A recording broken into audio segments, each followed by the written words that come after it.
সেই জান্নাতে থাকার আশায় গুনার বোঝাকে হালকা করে সওয়াবের বোঝাকে ভারী করার, জান্নাতের বাগানে বসে জান্নাতের খালিক রব্বে করিমের শুকরিয়া আদায় করার, জান্নাতের মালিক নবীর আলোচনা করে কবরে হাসরে নসরে দয়াল নবীকে শাফাআতের উসিলা বানানোর যে সুযোগটুকু আল্লাহ আমাদেরকে দিয়েছেন, সেই মুনিব মালিক রব্বে করিমের দরবারে আমরা শুকর আদায় করছি। জবান খুলে সকলে একবার পড়ি আলহামদুলিল্লাহ।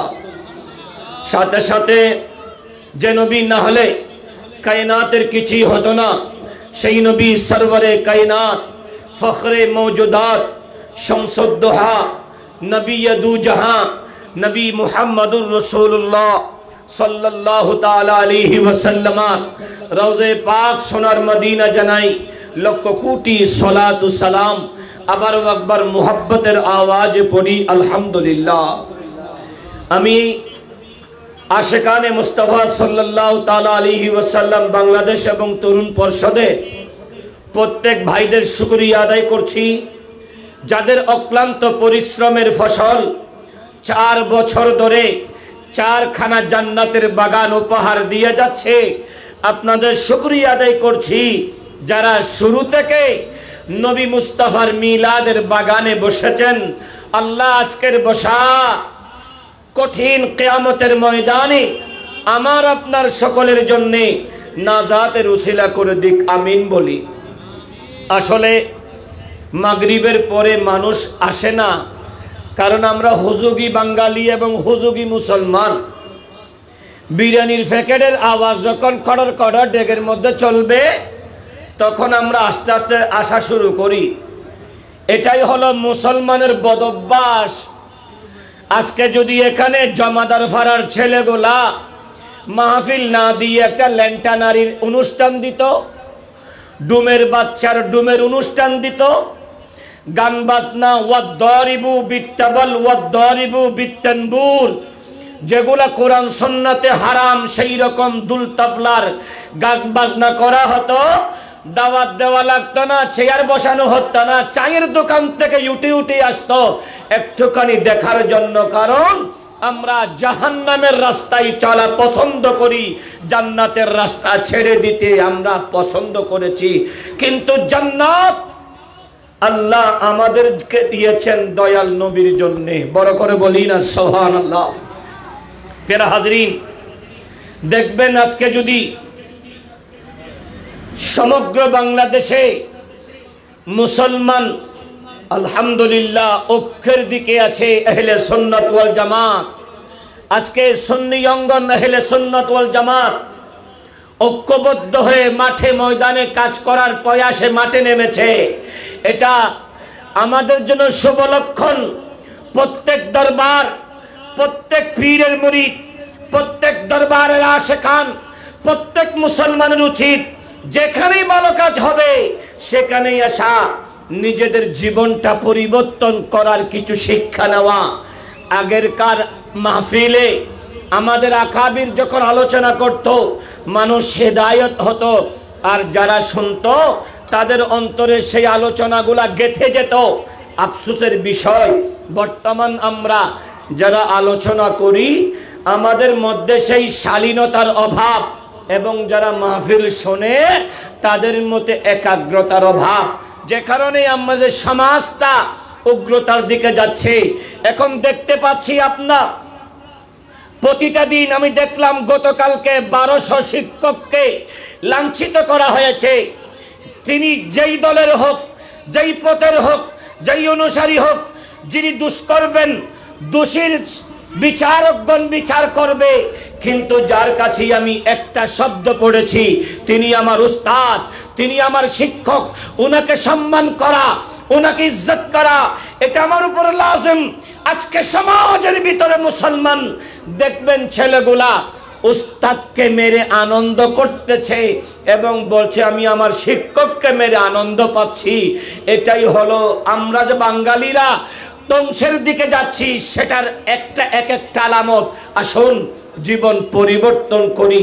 আমার আগের আলোচক আপনাদের খতিব সাহাব কিবলা যদি বা সময় পাইনি, উনি বলেছেন নবীজির আদর্শ আল্লাহর পক্ষ থেকে মুসলমানের জন্য উত্তম আদর্শ আমার নবীর চলা, আমার নবীর উঠা, আমার নবীর বসা, আমার নবীর লেনদেন, আমার নবীর পারিবারিক, আমার নবীর সামাজিক, আমার নবীর রাষ্ট্রীয় জীবন ব্যবস্থা আমরা মুসলমান যদি আমাদের জীবনে বাস্তবায়ন করি, গোটা মুসলিম উম্মাহ থেকে গোটা পৃথিবী শিক্ষা পাবে।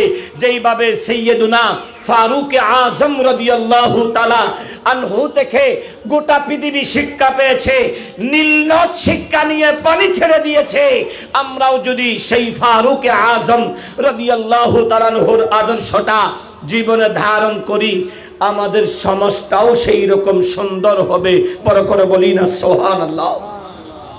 আমাকে একটা সাবজেক্ট নির্ধারণ করে দিয়েছেন, সেটা হলো মুজাদ্দিদে মিল্লাত ইমাম আলা হযরতের আলোচনা, জীবনী এবং মানকাবাতে নাতে বা হুজুর সাল্লাল্লাহু তাআলা আলাইহি ওয়াসাল্লাম যেগুলো ইমাম আলা হযরত লিখেছেন, এগুলার উপরে এত বিশদ আলোচনা করা সময় এসা পর্যন্ত, এজন্য সব মিলিয়ে হয়তো 15 থেকে 20 মিনিট সুযোগ আছে।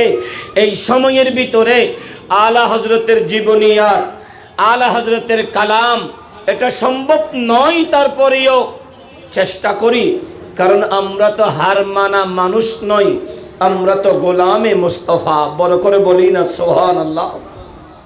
প্যারা হাজরিন, আলা হযরত মুজাদ্দিদে দ্বীন মিল্লাত ফানাফির রাসূলের কারামত, সর্বশ্রেষ্ঠ কারামত হলো ইনি ডান হাতে নবীর তারিফ করতেন, বাম হাতে দুশ্মনানের রাসূলের বিরুদ্ধে লিখতেন। বড় করে বলি আর একখানা হনা বড় বলি।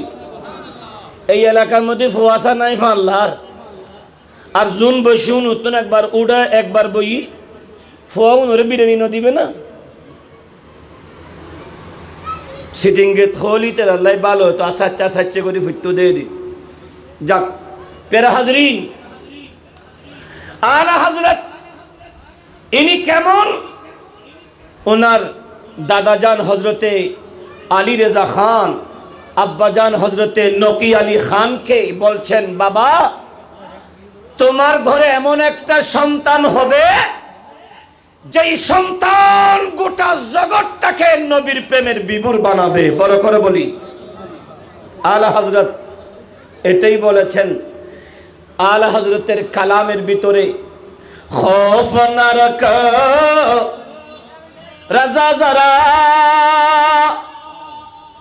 तू है अब्दे मुस्तफा, खौफ न रख रजा जरा तू ही अब्दे मुस्तफा, तेरे लिए अमन है तेरे लिए আমান হ্যায়। বড় করে বলি না সুবহানাল্লাহ। নবীর প্রেমে এত বিভোর হয়েছেন, আলা হযরত নিজেকে নিজে বলছেন, ইমাম আহমদ রেজা তোমার কোনো ভয় নেই, কারণ তুমি তো গোলামে মুস্তাফা। তোমার কোনো ভয় নেই, কারণ আমার নবী শামসুদ্দোহা হাদিসে পাকে বলেছেন, যারা গোলামে মুস্তাফা হবে ওয়ালাকিন্নাহা লিলমুযনিবিন আল খাত্তাইন আল মুতালাফফিসিন, এই পাপী হোক তাপী হোক, যার অন্তরে নবী আছে তার কোনো ভয় নেই, কারণ আমার নবী ওই উম্মতকে শাফাআত করে জান্নাতি বানাবেন। বড় করে বলি আর একটা আওয়াজ করে, যারা মদিনাতে গিয়েছেন, গত মাসে তো সাদেকে মিল্লাত বাবাজান আমাদের সাথে গিয়েছেন। মদিনা শরীফে যখন গিয়েছেন, মদিনা শরীফের ঢোকার বাবু সালাম দিয়ে ঢুকে যখন কিছু দূর হাঁটার পরে আমার নবীর হাদিসে পাকখানা সৌদ সরকার লিখে দিয়েছেন, যদিও বা আমাদের দেশের কিছু ভাই বন্ধু মানতে নারাজ, সেই হাদিসে পাক হলো মান যারা কবরি ওয়াজাবাত লাহু শাফাআতি, যারা আমি নবীর রওজা জিয়ারত করলো তাকে শাফাত করা আমি নবীর উপর ওয়াজিব। বড় করে বলি না সুবহানাল্লাহ। এই একই দেওয়াল, একই রাস্তায়, একই এরিয়াতে আমার নবীর দুটো হাদিসে পাক, একটাতে কবরি লেখা আর একটাতে রওজা লেখা। যেটা মিম্বরের পাশে লেখা এটা মনজারা কবরি ওয়াজাবাত লাহু শাফাআতি, আর যেটা মুসাল্লান নবী যেখানে আমার নবী ইমামতি করতেন সেখানের পাশে যেটা লেখা এখানে আছে আমার নবী বলছেন বাইতি ওয়া মিম্বরি রাউজাতুম মির রিয়াজিল জান্নাহ। আমার নবী বলছেন আমার রওজা আমার মিম্বরের মাঝখানের জমিনটা জান্নাতের বাগান। বড় করে বলি প্যারা হাজরিন, আলা হযরত মুজাদ্দিদ মিল্লাত ফানাফির রাসূল, যিনি তার জীবনটা মুস্তাফার প্রেমের মধ্যে বিসর্জন দিয়েছেন। আমি ওনার ছোটকাল, ওনার যৌবনকাল, ওনার এই আলোচনাগুলো করছি না, সংক্ষেপ সময় হেতু শুধু অতটুক বলতে চাচ্ছি। ইমামি আলা হযরত ১৫০০ কিতাব লিখেছেন, কারণ মুসলিম উম্মার জন্য যা যা দরকার আছে ইমাম আলা হযরত সেটা আমাদেরকে উপহার দিয়ে গেছেন। বড় করে বলি না সুবহানাল্লাহ। ইমাম আলা হযরত জগৎ বাসা আল্লাহর ওলিও ছিলেন। ইমাম আলা হযরতের মুরিদের ভিতরে অসংখ্য সৈয়দ জাদা ছিল, অসংখ্য সৈয়দ জাদা আওলাদ রাসূল ছিল। আর ইনি নিজেই পীর ও মুর্শিদ হওয়া সত্ত্বেও ইমাম আলা হযরত, এখন তো স্মার্ট যুগ, ডিজিটাল যুগ, কত রকমের নাম, ওই সময় এরকম ছিল না বিদায় পালকি করে মাহফিলে যাওয়া হতো, আসা যাওয়া হতো। আর আলা হযরতের আমলে একজন সৈয়দ জাদা গরিবী হালত হয়ে, মনে রাখবেন আওলাদে সাদাত কখনো কারো কাছে ভিক্ষা করতে পারে না, কারো কাছে চাইতে পারে না। আওলাদে সাদাত কোন রকমের কারো কাছে ভিক্ষা বৃত্তি করতে পারবে না, যাকাত এই সমস্ত কিছু খেতে পারবে না বলে আওলাদে সাদাত গরিবী হালতে পড়ায় পরিবারকে সুখে স্বাচ্ছন্দ্যে দুমুঠো খাবার দেওয়ার লক্ষ্যে উনি পালকি চালানোর কাজে যখন রত হয়েছেন, আলা হযরত মুজাদ্দিদ মিল্লাত ফানাফির রাসূল তিনি যখন সেই পালকিতে উঠেছেন, কিছু দূর যেতে আলা হযরত বলে, থেড়ো, থামো থামো, আমাকে নামিয়ে দাও। তোমাদের মধ্যে কে আছো বলো? আমার নবীর সাদাতে মুস্তাফা, আমার নবীর আওলাদে মুস্তাফা। কারণ আমি আলা হযরতের নাকে আমার মুস্তাফার আওলাদে পাকের খুশবু পাচ্ছি। বড় করে বলি না সুবহানাল্লাহ। এজন্য মনে রাখতে হবে সবার নাক একরকম নয়। এই নাক দিয়ে কেউ খুশবু পায়, আবার কেউ এই নাক দিয়ে দুর্গন্ধ পায়। কেউ চোখ দিয়ে রব্বে করিমের দিদার পায়, কেউ চোখ দিয়ে কিছু দেখতে পাই না, কেউ চোখ দিয়ে রব্বে করিমের হাবিবে মুস্তাফার দিদার পায়, আবার কেউ পায় না। আবার কেউ হাত দিয়ে রব্বে মুস্তাফার হাবিবে মুস্তাফাকে ধরতে পারে, আবার কেউ পারে না। কারণ আমার নবীকে যদি কেউ স্বপ্ন যুগে দেখে, নবী শামসুদ্দোহা বলেছেন সেই সত্যিকার ভাবে আমাকে দেখেছে। কেউ নবী মুস্তাফা শামসুদ্দোহা সাল্লাল্লাহু আলাইহি ওয়াসাল্লামের হাত মুবারক ধরেছে, নবী মুস্তাফা সাল্লাল্লাহু আলাইহি ওয়াসাল্লাম বলেছে সেই সত্যিকার আমি মুস্তাফার হাত মুবারক ধরেছে। বড় করে বলি না সুবহানাল্লাহ। প্যারা হাজরিন, আলা হযরত মুজাদ্দিদ মিল্লাত বলে, আপনাদের মধ্যে কে আছেন একটু বলেন না, আমি অস্বস্তি বোধ করছি, আমাকে ক্ষমা চাইতে হবে। আলা হযরতের কাছে এসে বলেন, আই ইমাম আহমদ রজা আশিকে রাসূল, আমি আওলাদ রাসূল সৈয়দ জাদা, পরিবারের গরিবী হালতের কারণে কারো কাছে চাওয়া তো সম্ভবপর না। আমি কর্ম করে আমার পরিবারকে চালানোর জন্য আমি এই কাজে এসেছি। আলা হযরত মুজাদ্দিদ মিল্লাত ওনাকে পালকিতে তুলে আলা হযরত কাঁধে নিয়েছেন, চড়িয়েছেন, গোটা মুসলিম উম্মাকে শিক্ষা দিচ্ছেন আওলাদে সাদাত নিচে নয়, আওলাদে সাদাতের তারিফ নিজেদের কাঁধের উপরে। বড় করে বলি না সুবহানাল্লাহ। প্রিয় হাজরিন, সেই আলা হযরত নবীর প্রেমের এমন একটা দৃষ্টান্ত যিনি सबसे औला व आला हमारा नबी, सबसे बाला व आला हमारा नबी, যেটা লিখে গোটা মুসলিম উম্মাহ যেই মানকাবা যেই নাতেবা হুজুরকে পছন্দ করেছেন, সুন্নি দিনিয়ে দ্বারা যত মাদ্রাসা আছে প্রতিষ্ঠান আছে এগুলার অ্যাসেম্বলিতে सबसे औला व आला हमारा नबी, सबसे बाला वो आला,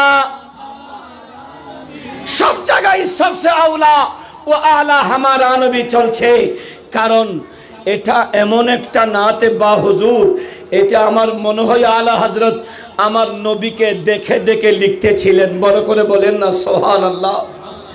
মুলকে কৌনাইন মে अंबिया ताजदार, मुल्के कौनैन में अंबिया ताजदार, ताजदारू का आका हमारा नबी, सबसे औला वो आला हमारा नबी, सबसे बाला वो आला।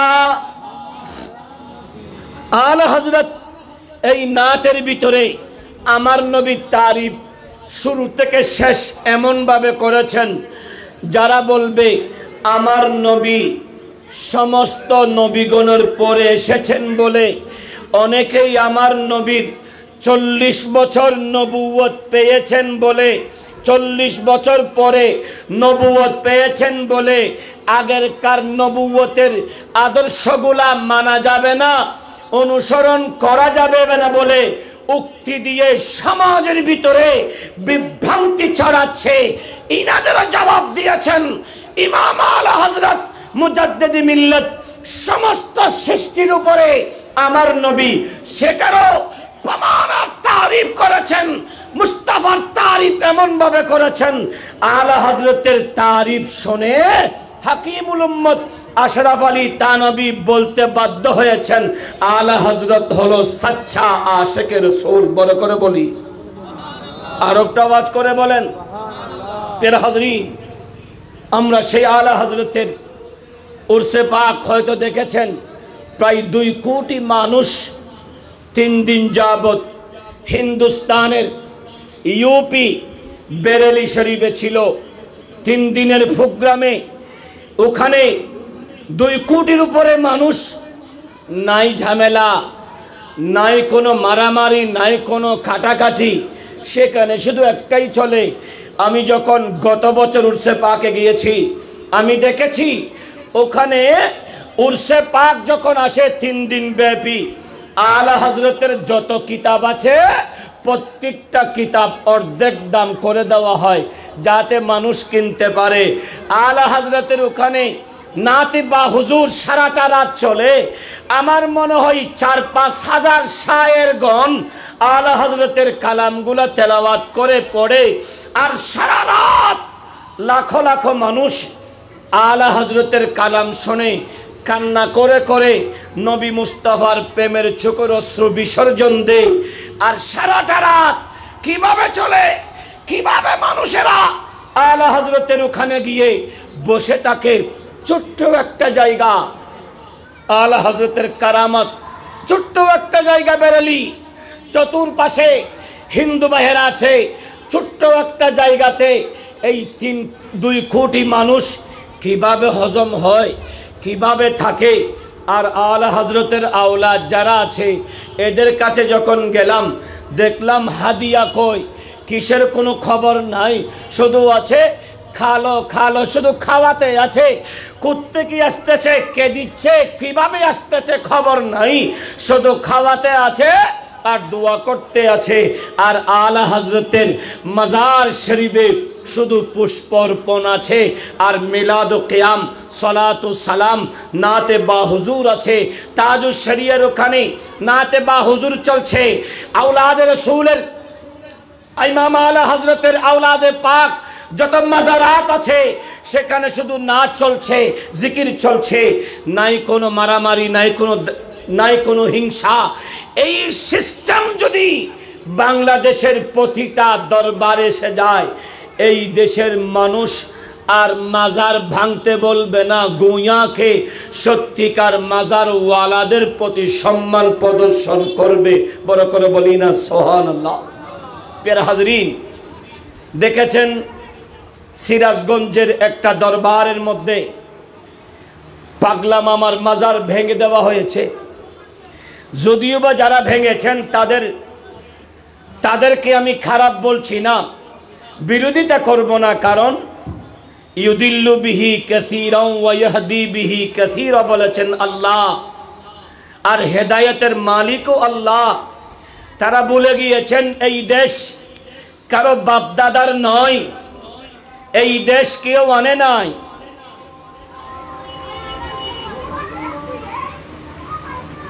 আজান হচ্ছে।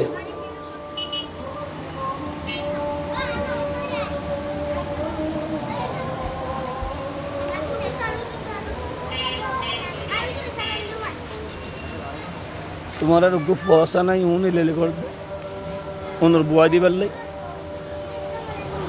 এলোমেলো করি তাঁরে দিয়ান সরি যায় বাজি।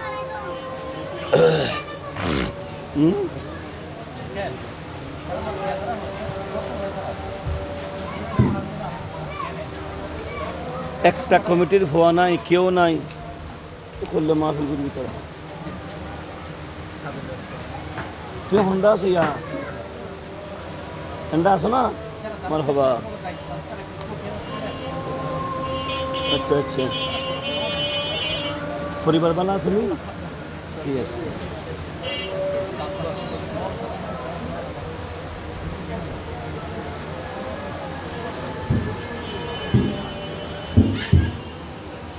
কি কালাম ভরে বাজানো মানুষ আছে না, খারাপ করি না ওয়াস মুখুজি নয়।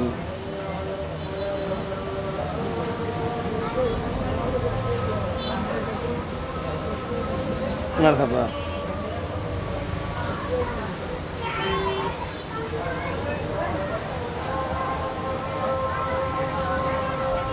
শহীদুল্লাহ বাহাদুর হতো তাইব এসা নামা সরিব।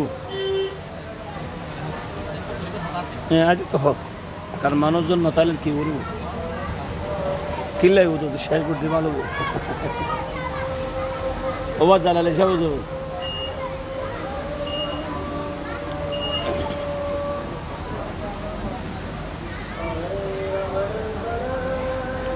बड़े बज दिया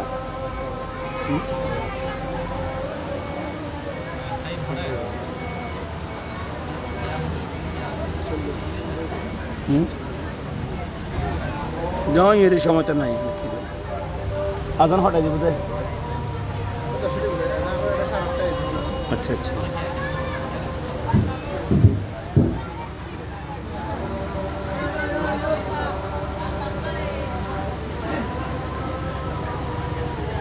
इल्लल्लाह अल्लाहुम्मा सल्लि अला सय्यिदिना मुहम्मदिन व अला आलि सय्यिदिना मुहम्मद बारिक वसल्लम।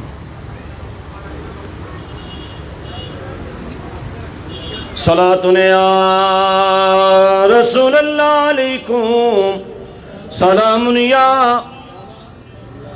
तो जिंदा है वल्लाह, तो जिंदा ही वल्लाह, मेरे चश्मो आलमो से छुप जाने वाले सालातुन या।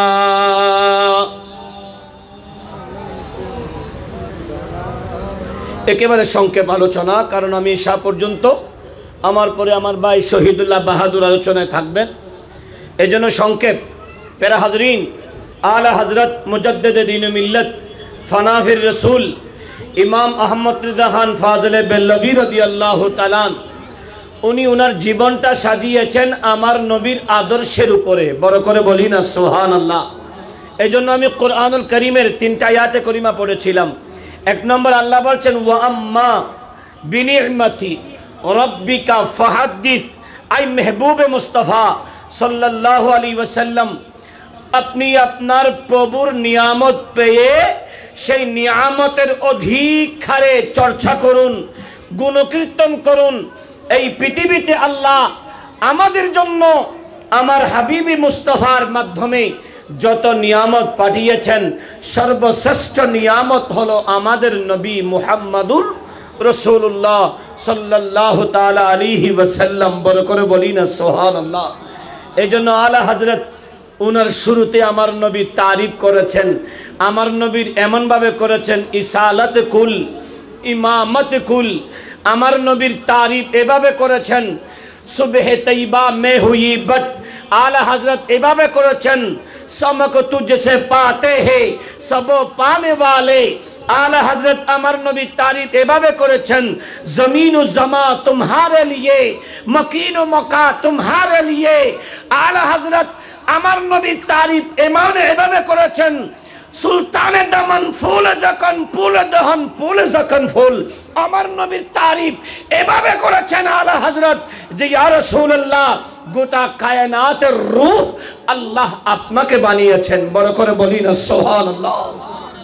প্যারা হাজরিন, আলা হযরত মুজাদ্দিদে দ্বীন মিল্লাত ওনার প্রতিটা নাতে রাসূল কোরআনের এক একটা আয়াতের ব্যাখ্যা বড় করে বলি।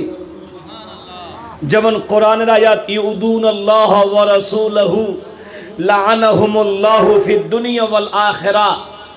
আল্লাহ বলছেন যারা আল্লাহ এবং রসুলকে কষ্ট দেয় এদের উপর দুনিয়াতেও লানত আখিরাতেও লানত।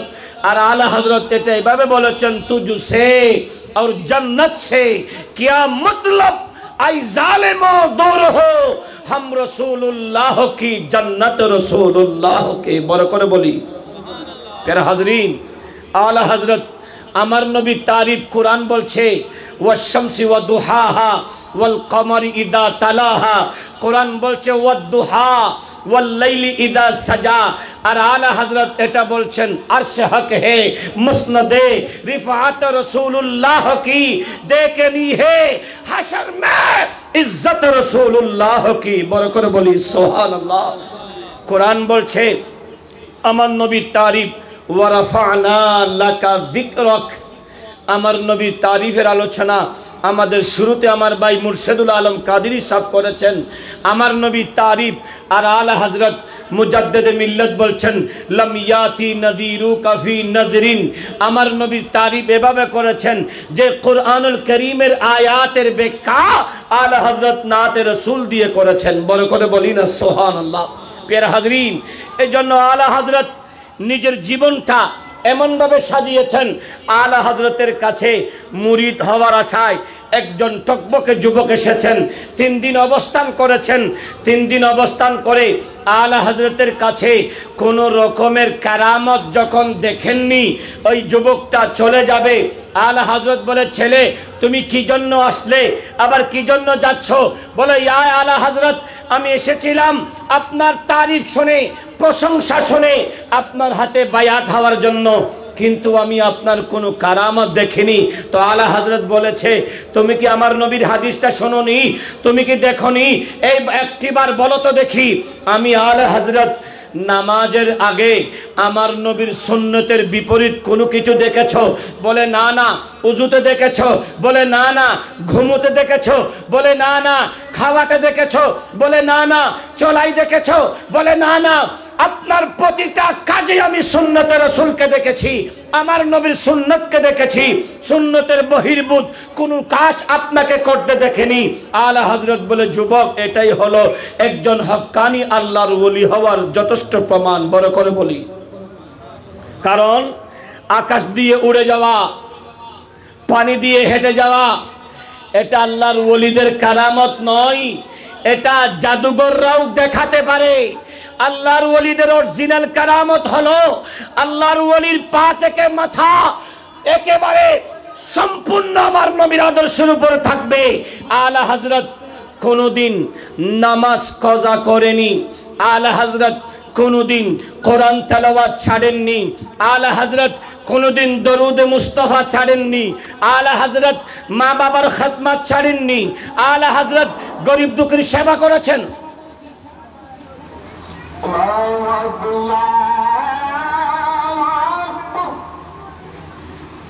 আজানো যোগ্য, নামাজ যোগ্য।